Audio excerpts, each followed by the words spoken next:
Naitwa Maria Julius Kude, ni mzazi wa kijana Julius Soroa.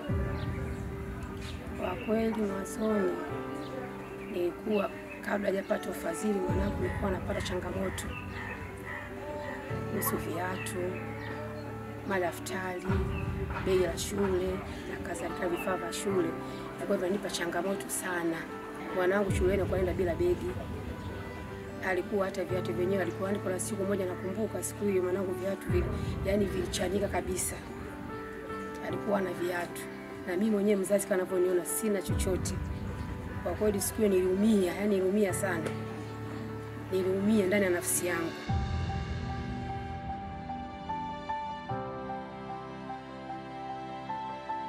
Vifaa vile vya shule, uniform, mabegi, madaftari, makaunta, mikebe, vile vifaa ambavyo vya vya shule, peni, penseli, mpaka sura za kusomea nilivipata. Kwa kweli nilikuwa sina changamoto yoyote. Nafsi yangu jinsi ingeingia katika nafsi yangu, moyo wangu.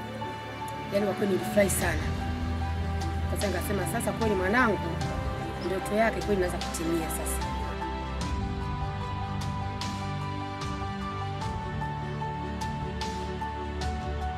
Baada ya kutoka huku faulu akapangiwa Dar es Salaam. Mkoa wa Morogoro katoka kenda Dar es Salaam. Na mimi ule uwezo kutoka kupeleka ni kule nikawa sina.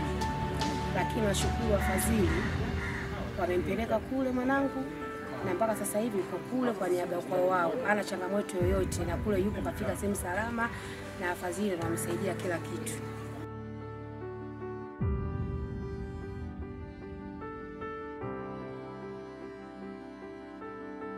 Kwa kweli nahisi dada mwanangu angepumzika nyumbani.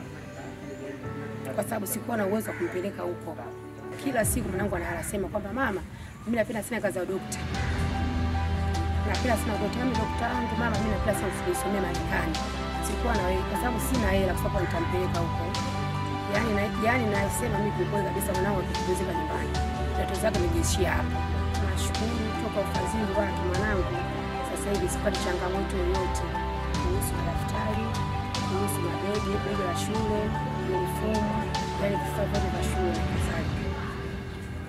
Kwa kweli namshukuru sana, nashukuru sana hii shirika, nashukuru sana ufadhili.